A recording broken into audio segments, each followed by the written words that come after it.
Three, two. Hello, everyone. My name is Michael Gibson. Today, I have a panel of wonderful people who work with both Abuse Refuge Org as well as Norm Therapy Incorporated.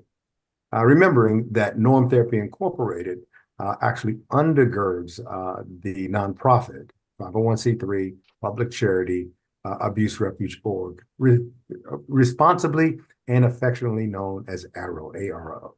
So when you see the URL goaro.org,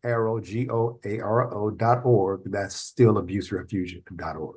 Okay, without any further ado, I want to introduce our guest today. We have Kelly Dehn. She is the Global Executive Director of Abuse Refuge Org. That means everything around the world dealing with the nonprofit and not only recruitment, business development, you name it when it comes to and helping others and utilizing the undergirding of norm therapy. Kelly Dehn is at the top of that game and she's really doing a great job. Some people have rumored to say it's one of the best places in the world they've ever had an opportunity to work, and it's all online. So I'm really, really happy about having Kelly here. And then next we have Kim Carpenter. And they'll all get a chance to speak here shortly.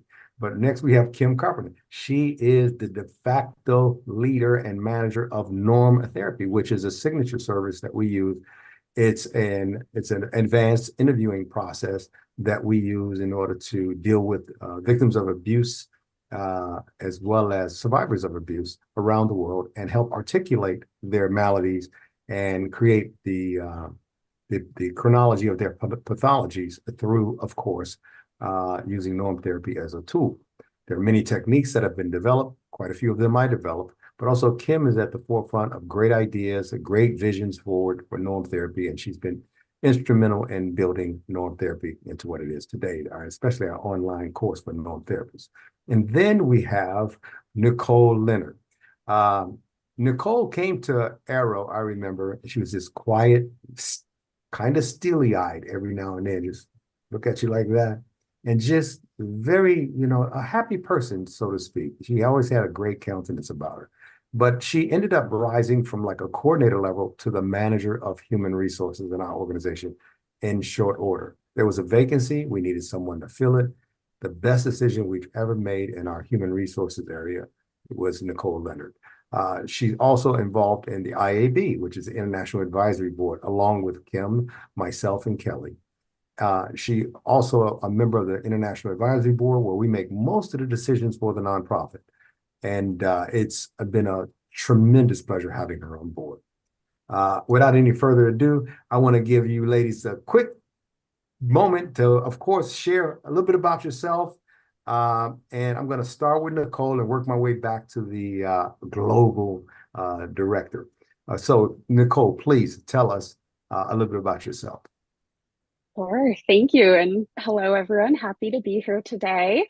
I've been with Arrow around well over 3 years now. And as Michael said, I'd started as a recruiter and gone on to have the pleasure of being the manager of hiring. So definitely an exciting experience and one that has given me an opportunity to really grow not only personally, but professionally as well. So it's a very positive experience so far. Wonderful to have you. Of course, I just mentioned that in my brief, but I'm going to go to Kim Carpenter. Thank you. Thank you, Nicole. Thank you, Michael, and hello, everyone. I've been with Arrow since August of 2021. I started in training and development in the supervisory role, moved into management, and then went into being one of the pioneers along with Kelly in the first NTIS training program that Michael instructed. So that was exciting. And to see where we've come to date is a long way, and we've done so much. So excited to be here. And truly is one of those things. I love what I do, and I do what I love. Well, I like that a lot. Kim, I was just thinking when you said that, that goes way back, pioneer. That whenever I hear that term, I'm like, wow, that was the first course. Um, uh, Kelly, and I just, of course, loving having you ladies all at the same time, all to myself on here online. But Kelly, she was also in that course. So I want her to tell us a little bit about her as well.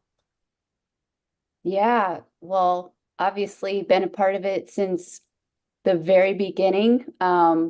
when I was originally actually going through my own turmoil and challenges.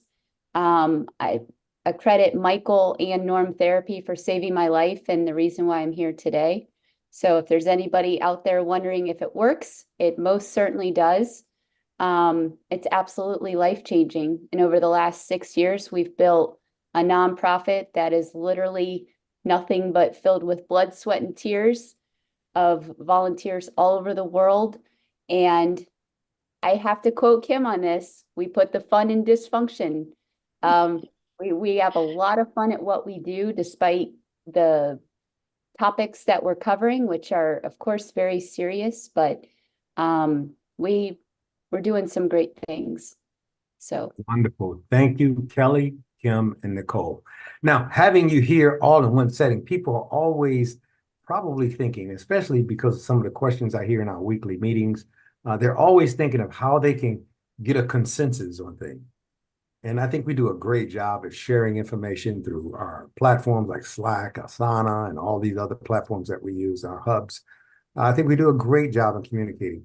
But if I had to ask you, Kim, if I had to ask you this question, how would you answer it?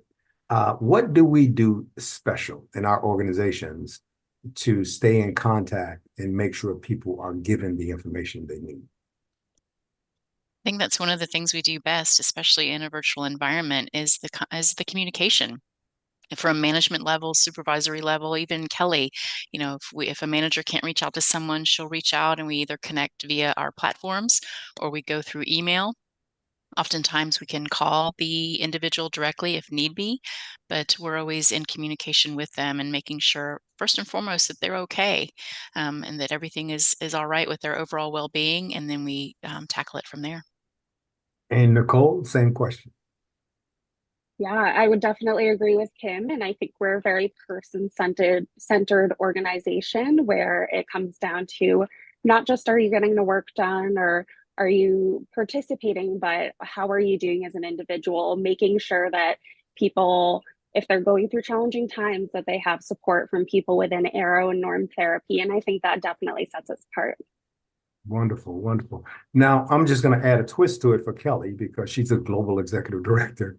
I oftentimes look at you when you communicate with people, and it's amazing to me to find that you not only talk to everyone, but you have a direct line of communication and pretty much an open door policy for communication across the entire spectrum of the company. In the beginning, I thought it would be overwhelming to you, but you seem to thrive in that environment where everybody from the coordinator to the supervisors to the managers, they go to their managers, they go to their hierarchical structure in the organization, but they have access to you. Why do you do that? And tell me about that, the impetus of that. yeah, such a good question. If you don't have a pulse and understanding at every level of your organization, you're only as good as your highest level. And if your highest level is not necessarily reporting maybe everything that you should know to make and improve your organization, then sometimes you can miss out on opportunities. So I've always found that having a way and a thank you, Slack, a shout out to Slack for making this all possible. Because for those of us who don't know what Slack means, explain to the audience what is Slack. So people are like, what is Slack? Yeah, this is an endorsement for Slack. But Slack is a really amazing communication platform where you can send basically direct messages to anybody across your company. There are channels where the departments actually, each of the members in the department fall under. And then we have what we actually call Slack fun channels, which are amazing. And we have a team of people that actually create content that goes out to our fun channels so that we keep people motivated. Sometimes you wake up, you're having a rough day, and then you see a meme that it's like, you got this. And suddenly you're reinvigorated to carry out, all of your responsibilities. Isn't that Amanda who does a lot of that? Yep. Yeah, we can mention names online here because I think she does it. Well, me and Slack and Asana, but when I do get in there, She does an excellent job. She really does. And it's like amazing how she keeps up with all of that, with all the other stuff that she does in her personal life, her work life, her family life, and Arrow life, pretty much. She's really amazing. So we have some people like that. And these are all volunteers. We are a 100% all volunteer organization over at Arrow.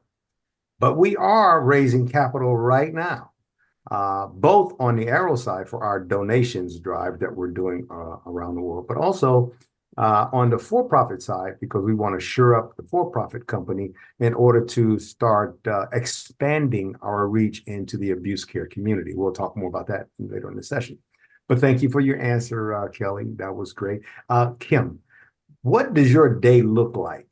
If you can give me a brief synopsis, or give the world, forgive me, we're all here together. Give the world a synopsis of what it is that you do in your day. I dedicate most of my time to Arrow and norm therapy as a volunteer. And so when I start in the morning, usually start, what I'm used to from that 9 to 5 drilled in my brain from the corporate world. I'm starting early and just looking at Slack, checking messages to ensure that everyone has what they need, going into Asana, which is our project management platform, and checking that for any urgency messages in there. And then just working on projects and ensuring everyone has what they need. Well, currently we're working on Norm Therapy 2.0, correct? Yes. And in the future, we'll be launching, she's already working on 3.0 for everyone else to know about. But 2.0, tell us the difference between 1.0 and 2.0, since that So this is 1.0, bread and butter of what we do. So yeah. tell us.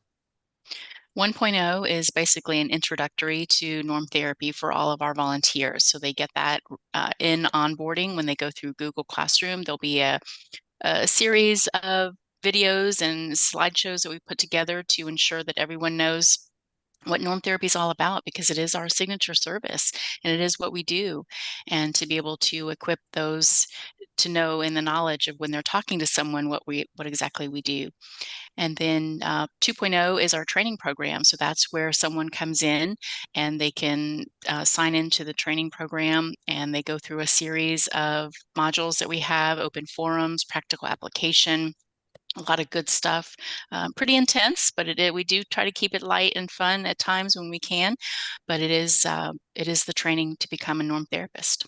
Right, comprehensive. I think you're doing a wonderful job over there. And it follows the original path of what we initially started with, arming our potential norm therapists. And now, of course, all of the ladies here, to include myself, we're all not norm therapists, of course. And we're at the highest levels of our game. To include, I see that Nicole is still a level 6. It's all a matter of payroll that she's not a level 7. It's not because she doesn't deserve it. But once we are funded properly, we will be promoting some people into that position and that commensurate to that pay. And I want to just quickly cover that, because all jobs and occupations or careers that you would have with norm therapy and, of course, abuse refuge org, that would be pretty much under the auspices and system of course, Nicole. Nicole being the head of HR, a killer when it comes to finding talent. We don't always get it right, because they interact with me. They go, I never want to see that company again. No, I'm just kidding. But it seems that Nicole gets it right often, quite often, if not the majority of the time. And I want to ask Nicole, what do you look for in a candidate when you're saying, okay, I want them to be a part of Arrow, but they must have something, that je ne sais quoi, that something that goes with norm therapy too, and will they fit the bill? What are you looking for in them? The biggest thing is definitely the passion for the work that we do and the excitement for getting involved. I often take the approach of, I would rather hire someone who doesn't have the background in terms of work experience and have them be trained in the area, rather than someone who has that experience but isn't as passionate, because I really feel like the passion is what helps people to succeed and drives them to want to learn those new skills and want to get involved. Kelly, tell us something. Nicole and Kim just set it up perfectly. They're both filters. Nicole is the filter to anyone coming in, And Kim is a filter of anyone staying in. Not a bad day. I mean, just really, especially oriented towards norm therapy. You, how in your hierarchical thinking process, you deal with so many different facets of the company. How do you keep it all together every day? Yeah, compartmentalizing is of course important, but I always prioritize like what at the end of the day, what are we trying to reach? What are our goals? And in 2024, we've centered most of, if not the majority of our efforts around trying to go viral so we can get ourselves a greater reach. So a lot of my focus as of late has been centered around business development, fundraising, and of course, I let Kim and Michael do most of the norm therapy. Of course, Nicole runs everything HR. But I've been highly focused on all of our social media efforts. We've been trying all different types of approaches and campaigns, and we're kind of learning and getting a good idea of what our audience and followership is attracted to or following and excited about. So it's given me an opportunity to, I always have to refocus myself on, at the end of the day, what are we trying to accomplish at Arrow? And that I have to add to that. Sure, go ahead. Our most important goal is to help as many victims and survivors of abuse as humanly possible. So everything that we do has to be centered around that. That is an excellent point. I think most companies, when they orient themselves to things that are peripheral or tertiary to their main focus, they oftentimes find themselves in a failing situation. I think we've been stellar as an organization or two organizations, actually remaining focused and pointed in our suggestion of what we need to provide the community, the abuse care community at large. I think we've done very well in that. And we can be easily traced. We have so many memes and posts and articles. And I was looking up norm therapy the other day, and it just went straight down the stream. I was like, I'll never finish all of these. It's so amazing. And then I went to Arrow, and it blew me away because Arrow was first before we implemented norm therapy. And it is even better. So anybody get a chance to Google us, go ahead and Google us. And it's going to really be fantastic to see all the good work and effort and historicals on what we've done. Now I want to switch to something called a BFOQ. With the IRS, which is the Internal Revenue Service in the United States, they grant your tax exempt status in 501c3s, which is the nomenclature and title. They grant this exemption. So you get from the IRS your status as a public charity.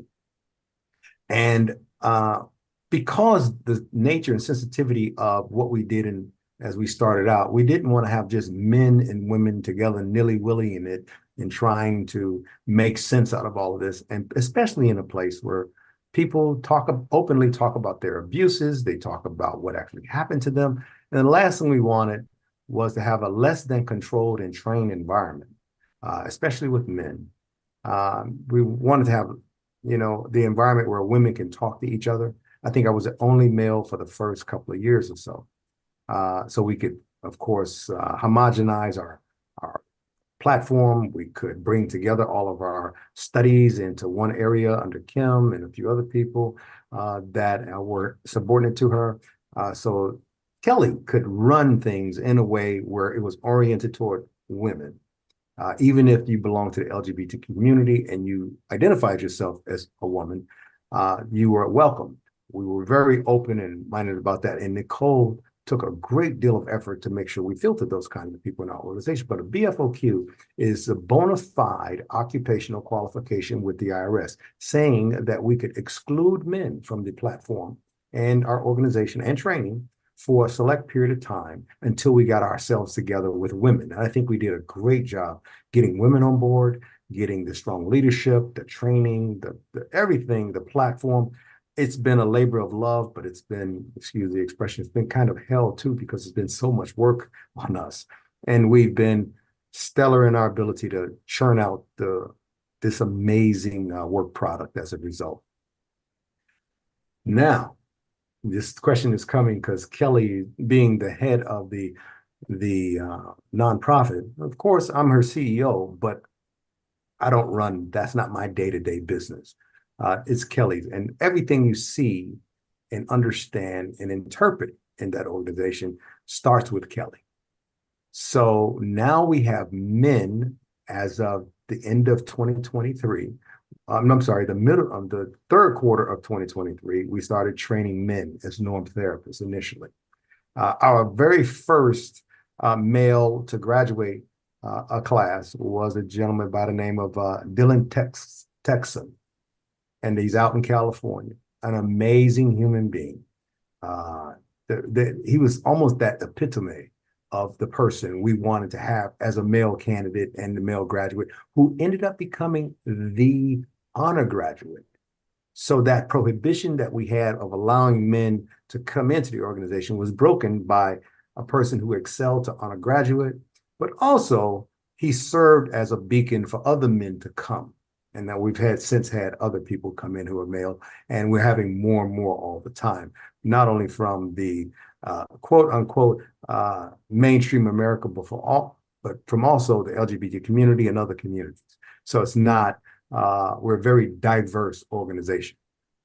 With that being said, all of that about the BFOQ, how has it been challenging for you, Kelly, to have men in the organization?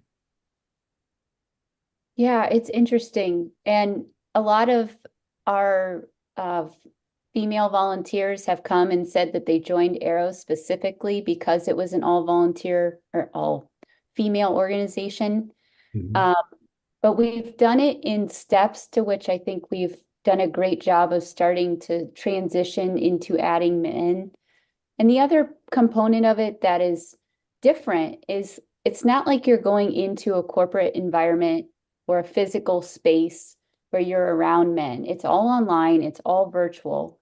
So really the only communication you would have with men is if you happen to be a part of their same department as them. And most of the time, those are going to be conducted in a meeting online in a group, not one-on-one. So it is very different, but I think there are now benefits to being able to be more diverse because there's so many opportunities at Arrow, and there are just some positions that attract more men than women. And during the time we were, I think we needed to do what we did, and it worked out great. But I'm really excited now that we're expanding into this space where we can attract additional opportunities, and the men. I'm sorry, I didn't mean to interrupt you, but I want to ask you, what about the men that we're bringing on for fundraising now? Talk about them. What are we doing in that effort? Yeah, so this is actually all brand new. We're kind of dusting it off as we had kind of put it on pause for a while, because at the time we were only recruiting for females with our fundraising efforts. But now we're doing a capital raise and creating incentives for both men and women to come on board, as we're hiring for 3 different roles, which is a fundraising coordinator, fundraising supervisor, and a fundraising manager. And they will all work under the direction, of course, Michael. But what I'm excited about is just the opportunity for us to expand our reach, because that's something that's been difficult online. And I think that if we have more people that are hyper focused on getting us into organizations, promoting us at networking events, there are so many different ways that Arrow has an opportunity to have our message spread. Highlighted out there. Yeah. And the last thing I just want to add is just, of course, our population of victims and survivors, because that's what this all is about. If we can, through our capital raise and our other fundraising efforts, be able to expand our server efforts and marketing efforts, having a higher budget for that, then the benefit is we can help more victims and survivors, which means we can give away more free sessions It means that we can help get more traction on our NTIS or norm therapy candidate training, on and on and on. So it's everything about this that we're moving towards is going to be a benefit to, I think, everybody. Thank you for that, Kelly. Kim, strategically speaking, you're poised to be able to ramp up our operations on a scalable manner to into the thousands. Once funds are procured in the organization for Norm Therapy Inc. And then it will inure, of course, to the benefit of Abuse Refuge Org, because 10% of whatever we allocate from or receive into Norm Therapy Inc., we will allocate over to, of course, Abuse Refuge Org and our perpetual relationship with the org. Not to commingle funds or share in those different kinds of corporate structures, but to one organization to undergird and complement the other. So strategically speaking, Kim, do you see that being doable to ramp this thing up into the thousands of trained norm therapists in short order? And how would you get that done? Yeah, absolutely. I think we can there's many different avenues we can take with that is we can reach out to those who had to leave the organization if they are going to school or going to work or had other opportunities and couldn't really afford to continue volunteering, but they found great pleasure in working here and the work that they did. So I think there's one of calling back individuals who have been trained and working with them again. There's also, the avenue for training new individuals that are coming into the training program and offering that. We've expanded upon our training program, so I'm excited to see those cohorts launch. And then having the opportunity, we have several individuals that are instructor qualified. So we've got those instructors we can pass on to the mini cohorts that we can start, so we can do multiple cohorts at one time. So I think there's a lot of direction that we can take to tackle this. Well, we've been able to do out of a 5-month, what it looks like now, a 5-month academic process, and then another 6 months in probationary period, which in most therapist terms, it would be their internship, so to speak. But in this particular case, we call it probationary until we are accredited with the university system, which we're working towards for norm therapy.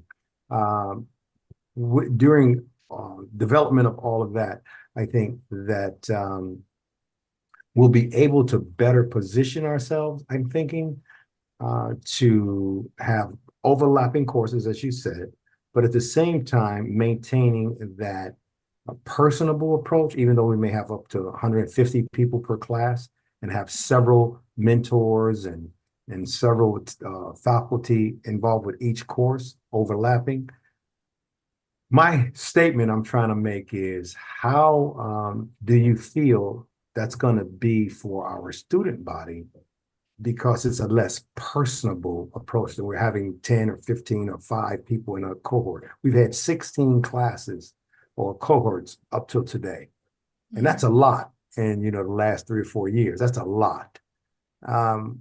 So tell me, what will we do different in your eyes, because you're at the backbone of all of this, to accommodate more students? Well, first and foremost about the personal effect is that we have mentors that are assigned to each person coming in. So every candidate has essentially a buddy system where they have someone they can reach out to if they ask questions to, and the mentor kind of filters the information on to the manager or whoever else needs to be in the know of that. But typically the mentor can handle everything the mentee has. So there's that personalized system. And then just the interactive plan that we have put together for each of our modules when we're training them online, to have, we call on students. It's not just a teacher sitting there straight lecturing. There's interaction between everyone. They're sharing experiences. People are talking about the abuses they've gone through. So there's a lot of connectivity that can take place in the classroom. Absolutely. Yeah, one of my favorite parts of, because sometimes I'll just sit in on the classes and watch, as we all do. But sometimes I sit back and I watch people share their stories. And I have a lot of baggage, from years back in my life. So when I hear theirs, it absolutely resonates with me. And I think that and I'm sure Nicole will agree with me, but I think that we can superimpose ourselves over the abuses that we're hearing. So we have this greater connectivity with what these people are going through who come through as students and or victims and survivors. Nicole, tell me something. How do you unpack all of this every day and not take it to sleep with you so you lose your mind in the process? Please tell us.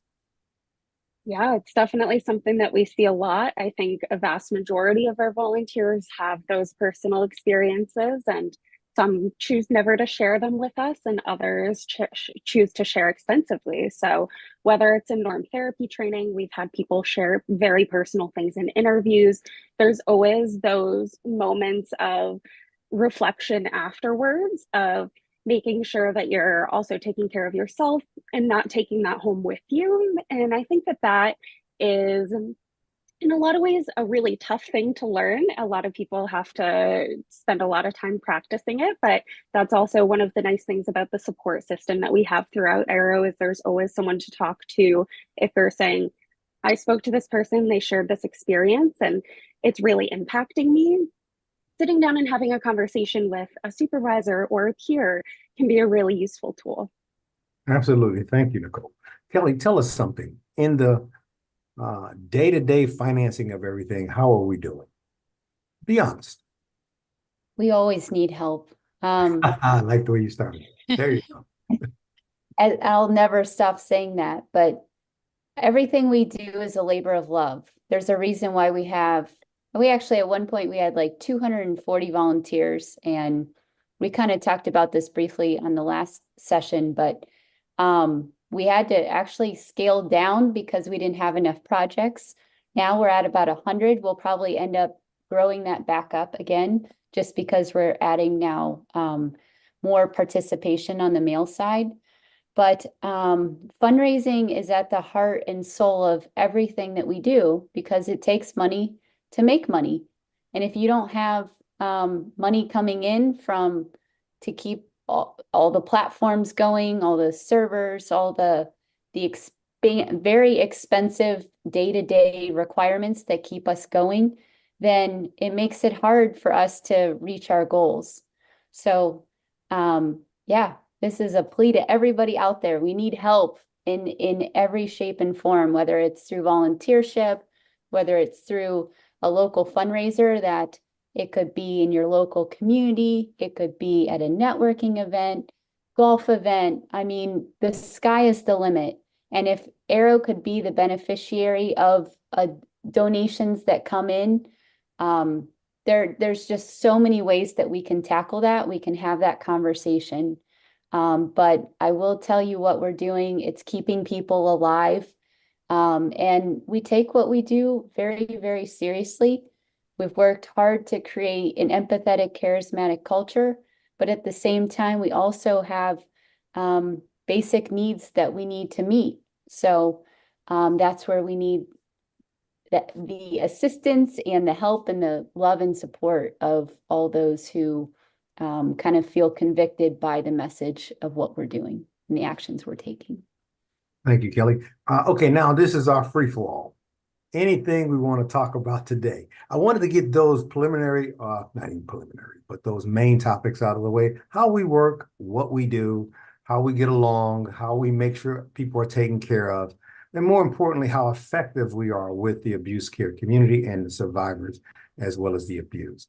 That's very important to us, germane to our major focus in any direction when it comes, I shouldn't even say any direction, I should say omnidirectionally when it comes to taking care of, the people who actually need us.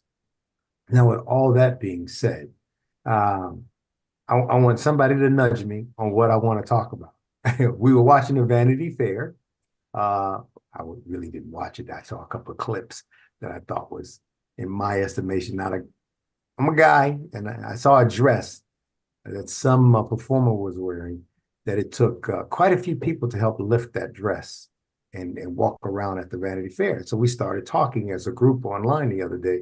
Of course, Kelly and I and Nicole and Kim, and also other members of the organization that's actually on our norm therapy management team. And we had a bunch of fun with it, but it took a twist. And it revealed something to us that we're working on right now and we want to talk about, if we may. What happened with this dress, Kelly? Just real quick, set us up. Yeah, so I was actually just the other night going through Met Gala pictures because I'm a woman and that's what I do. And it's always fun to see what people are wearing and the fashion styles and what's in and what the trends are. And as I found myself going through it, I just found myself kind of questioning like what the theme of the event was and what the intentionality was behind what some of the dresses conveyed, like what was the messaging that they were trying to say. And it seemed like everybody was, not everybody, but a lot of those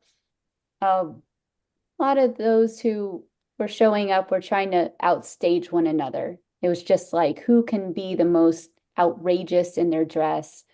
And there is one particular dress that was black, and the fabric was so, well, it looked like an Ursula dress. There was so much fabric that it took like 10 men to literally lift it up and spin her where she could pose for pictures. And then there was also portions on Instagram where it showed that a lot of the women couldn't walk up the steps, which is kind of required to be able to attend the event. And they needed either help of people next to them to be able to walk up the steps, or their dresses were so tight that they couldn't even adjust themselves to even lift their dress up enough to walk. So that was Kim Kardashian, the tight one, correct? yes, it was a bit of a fashion malfunction, if you will.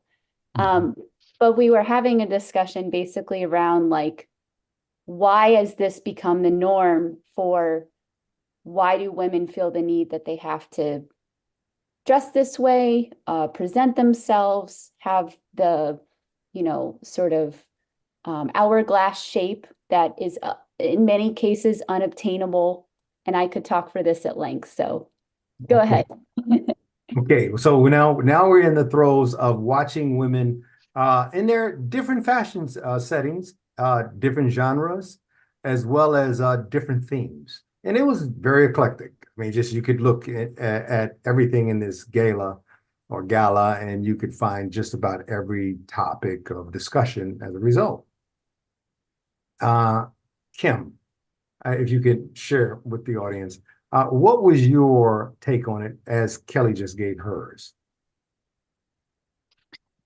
Yeah, and I only started looking at it after our conversation. I really didn't pay much attention to it previously, but yeah, just to see, as Kelly mentioned, all of the women that couldn't walk up the stairs because of their dress. And they either needed assistance, they tripped and were falling, or they kind of the one girl was starting to trip and then she came up and she posed and she kind of, got applause from it. So it's like, what exactly is going on at not only their minds when they're doing this, but how are they feeling and why are they putting their body through this? Just especially the Kim Kardashian, who was just constricted and you could tell she couldn't breathe and she was in pain. And it's like, why suffer? So that was what really occurred to me. And Nicole, most people don't know, but I'm going to share with the world again, is that you are a psychotherapist, as well as being a norm therapist, as well as being the head of HR. From your psychotherapeutic point of view, what was happening at the gala and when it comes to different types of fashion and how they wanted to push them forward to the general global audience? What was going on? I would say it definitely portrays this sense of grandiosity, and such as Kelly said, trying to one up each other really becomes the goal of the event rather than being there to celebrate the actual nominees and winners. And it's something that I think, especially for younger, maybe teenagers or young adults, and also for regular adults as well, just the impact that that can have in terms of your self image and how that can impact the way that you perceive what society thinks that you should look like, and the streams that you should go to be able to hit those markers is completely detrimental in a lot of ways. And it's also so unrelatable, I think, to a day-to-day person. And I've seen a lot of discussions on that online of the discrepancy between these people attending these types of events and your average day-to-day person. And I think that that's something that we as average citizens looking at these things think, that's ridiculous. Why would somebody do that? And not even be able to walk up the stairs or not be able to sit down in a chair is just one of those things that we can't relate to in the same way. But there seems to be this huge focus on it in society that just entraps people. Well, I don't want to end up being a gossip show, but I have to add something to that, if I may. Not that we're gossiping now. You ladies have made some extremely salient and very mature points about the gala. And this is not a critique of the gala per se. It's just our observations as professionals in the abuse care community. We have to look at it with a special kind of lens. And what I started thinking immediately, and I normally don't give this a lot of thought, but when it comes to fashion and all of that, because I don't normally watch any of these shows. I think the Grammys and the Oscars are the only thing I'll watch, and that'll just be intermittent as well. However, I started thinking when we were all discussing it the other day, that these kids who, let's say they like the Kim Kardashian look with the waist that's about the size of a dime.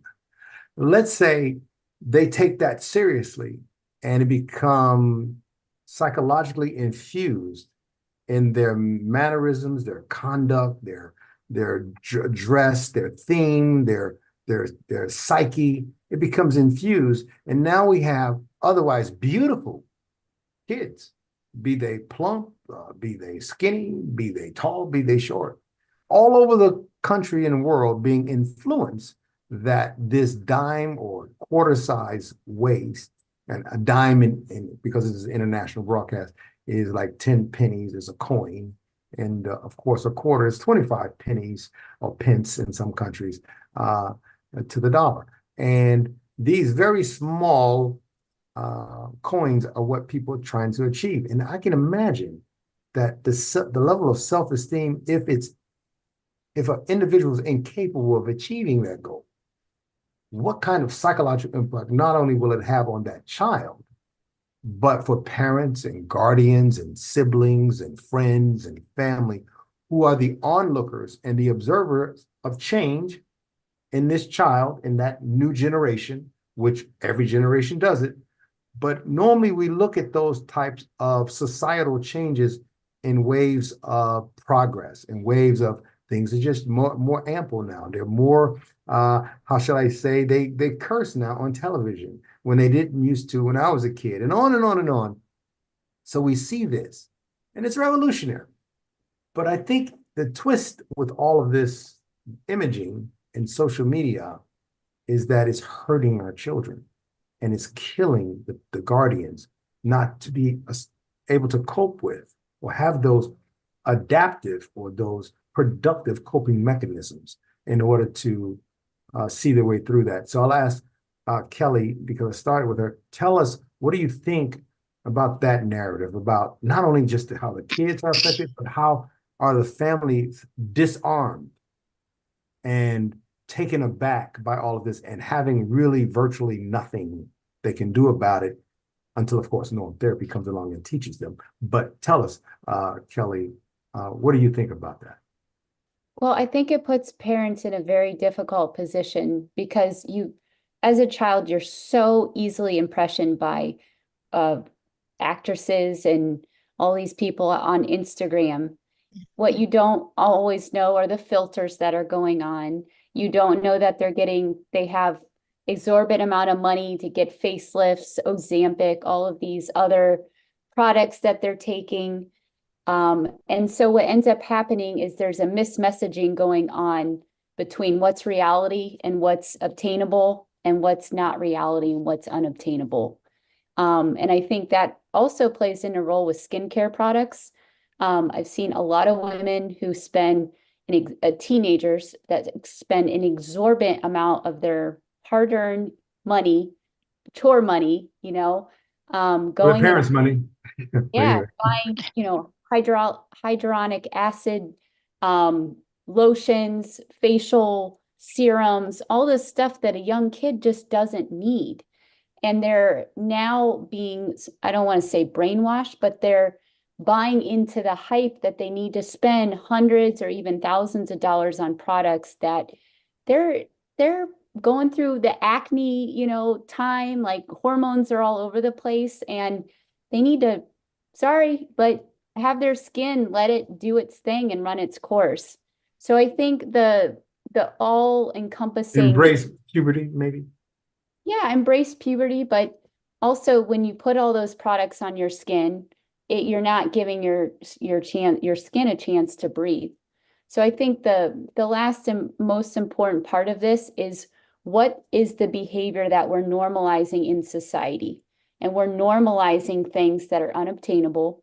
And I think we're setting these people of influence are setting a really not only impossible marker to meet, but they're not good role models to women who aspire to be like them. So I think we need to go back to, like, what's reality? How can we make ourselves look beautiful as we are? Doesn't always have to require all of the facelifts and everything else and cosmetic surgeries to obtain that, and have those conversations with our children. I think that's important. Kim, thank you, Kelly. That was very lucid and clear about what's actually going on. And that perspective isn't oftentimes looked at. But Kim, I'll ask you this question. Seeing that it's so pervasive, it's everywhere, this makeover thing that kids do in order to fit in, I guess. And maybe I'm saying it in a way, but Kelly mentioned something. She said, I'm not trying to brainwash it. Well, I say it's brainwash, but I'm thinking about it. I think it is brainwashing. I think it's a psychological operation being conducted and perpetrated upon families, targeting children across the wide spectrum of corporations around the world, who are making sure that they get their message to the top. So the more outlandish and outrageous they are, and shocking to these kids, which of course kids like shock and awe, the more they are, the more people orient themselves toward their products and services. Kim, tell us, what can we do at Norm Therapy to help with curtailing and ameliorating or making better that effort to protect these kids? Yeah, I think there's a lot with just social media in general, because we see the cyberbullying and the bullying that goes on online, and all just the influencers that are out there, and the brainwashing in a sense, and the gaslighting, and all of those terms kind of go into what people are seeing, especially kids who are impressionable. Can't necessarily filter. We can look at it as an adult and say, oh my gosh, that photo has been filtered and photoshopped, and but a kid can't discern that information. So I think with Norm Therapy, we apply it in the types of abuse that we address, and that if a kid is self-harming or self-abusing, or just online too much with social media, we can discuss that, but also in being involved with the parents as well, and educating them and educating the kids as well as what social media can do, and setting limits or boundaries around that so they have a better understanding of what they're seeing. I think that goes to Kelly's points that I think we are the vanguard, the new vanguard of abuse, because we don't just look at one or two abuses, like sexual assault or narcissism or financial abuse. We look at least 21, almost 24 now, because we have 2 or 3 pending, from PTSD to elder abuse, and of course the infirmed. There's a lot of abuse going on with people who are isolated or sick or suffer some physical disability, and we're finding that that's a very intriguing audience of people. Since especially we just graduated our first or second person with disabilities, I can't remember which one is the disability now, but a quadriplegic who graduated as a norm therapist, Juan Colasso. And the abuses that people who can't lift their arms in the hands of nurses and doctors, attendants, to their wherever they're staying and whatever they're doing in their lives, wherever they're living, especially if they're in an assisted living area. They're abused quite regularly and viciously. From his accounts of what happened to him in certain institutions and with people, it was appalling. The way he was, some days he wasn't fed, other days he was beaten, other days he was emasculated, other days many things happened to him over periods of time. Not that they get used to it, but when you have no other choice, you have to get used to it. You have to be conditioned to deal with that type of abuse. Nicole, tell me, how do you interpret norm therapy and Arrow being at the helm of helping these people? I think a big part of it is abuse or trauma really does change your brain chemistry, and you start to believe those things of, I am worthless without this person, or yeah, I don't have a job. I couldn't financially support myself, so I have to stay, or whatever the case may be. You really do start to believe that, and it changes your brain chemistry in such a way that is so hard to see from your own perspective. It's kind of that sense of 2020, hindsight is always 2020. And in the moment, it's so hard to discern those things.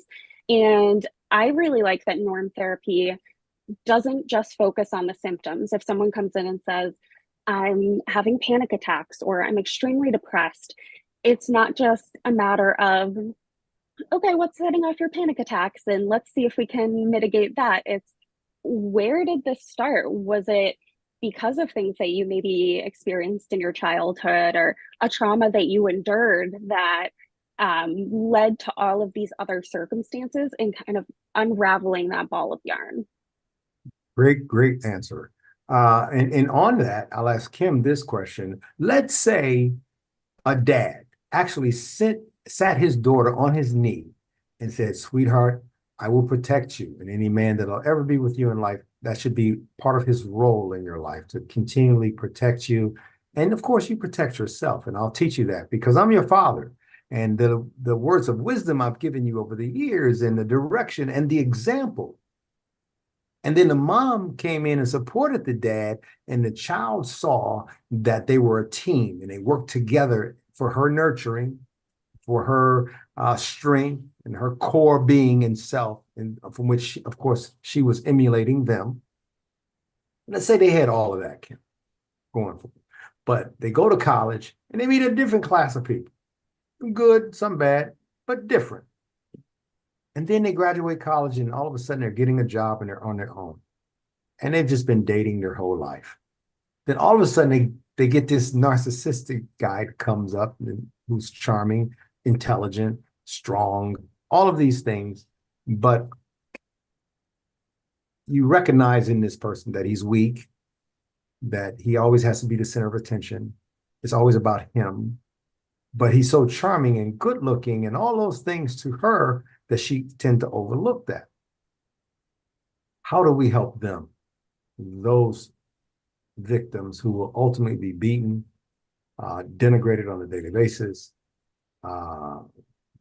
pretty much run amok in their brain housing group, their mind, or I don't want to use the term so loosely, going crazy because of that relationship that her father never prepared her for, because he wasn't the narcissist. He wasn't the person that neglected her. He was never the person that couldn't protect her. He was never the person making it about him. How do we deal with that at norm therapy, Kim? I think in the sessions, as we're chronologically working through their pathology, I think we're looking for what's not there, because someone can paint a picture of, oh, my dad did this and my mom did this and this was wonderful and all these wonderful things going on in their life. And that's great, but you also have to look at that and discern, is it, are they telling me the truth? Is this just a picture that they want to say, or a facade that they have? And then being able to break that down and really get into where their root cause is of, well, maybe they were lacking something in their childhood, and that's where this relationship developed from, or they didn't have the confidence that they needed to go into a relationship, or they just didn't know, or they thought that everybody was wonderful and magnificent, and they didn't see downsides or bad sides to people. So I think that's one part of what we can do. Absolutely. And, oftentimes those identifiable victim markers aren't present. You have to dig in there and find out what they are. And when they reveal them to you, then you have a very proper course to take in trying to help them using a lot of techniques that we've developed, from raking to the accordion technique, abrupt approach, you name it. Actually, identifying lies is something that we train all of our norm therapists to be able to look at body language, eye movement, look at the palpitations on their skin. Many different factors with their body language. Many different factors go into discerning whether a person is possibly deceptive in our conversation, because most people want to hide their abuse, so they continue to lie about it. Because the girl with the bloodied eye and a big lip and a cracked tooth and broken rib, she's a liar, pathological, because first thing she'll tell you is what? He loves me. That's one of the biggest lies women and men tell themselves, because not only women are abused, but men are just as abused, not as much. And also men don't report as often as women, but they're just as abused. So I want everybody to take a minute and close us out, and then I'll close that out. Sorry, we're going to have more time. Maybe we should extend this session further as we get more traction. We'll extend our panel discussions maybe to an hour and a half, 2 hours, so we can get into the weeds of a lot of things. But I loved all of your input today. So I'll start with Nicole, and we'll work our way back to Kelly. Nicole, if you had to tell our audience anything, what would it be? I would say a big part is that you're your own best advocate. And even if you need help with that, whether it's, I always love, Kelly says, a hand up rather than a handout. And I think that's something very important. You don't always need a handout, but everyone always needs a hand up at some point. And it's okay to ask for that, whether it's with an abusive circumstance or just everyday life struggles. It is always okay to ask for that and reach out for help at any point. Thank you, Nicole. Yeah, please tell us. If you had anything to say to our audience, what would it be? Yeah, to Nicole's point, it's often difficult for someone in a situation to reach out because you have blinders on and you can only see what you're going through, and you can't envision that brighter that brighter side of things. And that's where we step in. We can help you see that. We can help you kind of take off those blinders that you have on, to able to see new paths and new directions that fit into your normal, not ours. Thank you. And I like the way you said that. See, we're not giving you our normal. This isn't a cult or something. We're trying to help you find your normal. And how would you ever know normal if you've never lived normal? So we kind of attack it from that point of view. I don't want you to be like me, although I am a great guy, I think. But no, I don't want you to be like me, but I want you to be the best version of you. And that's what the whole idea about norm therapy is about. Kelly, same question. Yeah, and I think that's the most important thing just to know about norm therapy, is that we are trying to help people find their new normal. Normal can mean a lot of things to a lot of people, and I think most people spend their entire lives trying to figure out what normal is and how do I become more normal. But you know what? That is a term that is unique to everybody, because we're all different. We're all made in different shapes and forms, Yeah. different cultures and molds. And we all have something really bright and meaningful to bring to this planet. So the best thing that you can do, just to anybody watching this, is to find your new normal. And whether that's through us and norm therapy, or whether that's your own life experiences, don't ever compromise who you are. Live your life and be the best version of who you can be.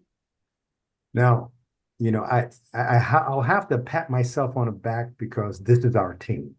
This is our core leadership team, and we have other leaders in the organization. I wish they could have been on as well. Truly amazing group of people, both men and women. We've been very careful about the people we select, and I'm sure by the outcome of this particular interview, you know that we have some pretty consummate folks on board. They really know what they're doing, and more importantly, they actually care. And then again, they do something about it when they do care. So very actionable organization. I'm going to read something and close us out. And I want to, quickly say, if you've enjoyed and got something out of today's session, please show your support by sharing this video, subscribing to our channel, of course, making comments and liking it. And don't forget to hit the donate button at the top of our website at goarrow, GOARO.org. And if you like to write it out the long way, it's abuserefuge.org. And take a look at what we do and join so it can give you or provide you access to the list of abuses that we actually cover. And we also do something else. We name all of the abuses that we cover, but we also create narratives based on its contextualization to society and people to whom it's going to serve and help. So, for instance, anxiety for a child that's abused is different from anxiety from a woman who has just been human trafficked. So that's what we do. We put it in context. Lastly, please go to our websites. I just mentioned goarrow.org and normtherapy.com and explore our opportunities and seek help for yourself, for someone else needing our services, or you can also find information on how to become a norm therapist for our training program that's coming up this summer, which will be the next one, so you have plenty of time. And if you want to participate in some of our live session, or if you want to buy some of our sessions for norm therapy, if you've been abused, we'll be there for you. So go to contact@normtherapy.com, contact@normtherapy.com. Thank you for joining us. We look forward to seeing you again on May 14th at 2 p.m. Eastern Standard Time. That's East Coast time, United States, New York time, where I'll be meeting with a wonderful lady she works so hard at abuse refuge work. Her name is Paula Alvarado Moreno. Paula Alvarado Moreno. She's an administrative coordinator at our organization. And as a friendly reminder, we will not be having a live session on Monday, this coming Monday, due to Mother's Day. For all of the moms out there, we wish you that's Sunday, Mother's Day. For all of moms out there, we wish you lots and well wishes and all of that, and appreciate the ways you make this world a better place for our children. And thank you. And if you're not doing that, then come to Norm Therapy and we'll help you make a better way for our children and yourself.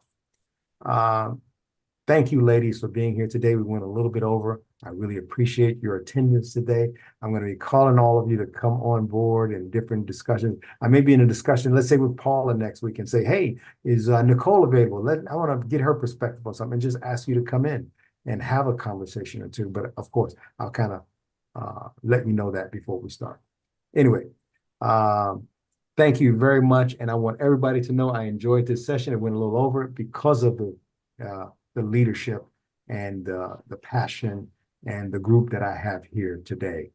This is at the core of all things in norm therapy. Thank you. Bye.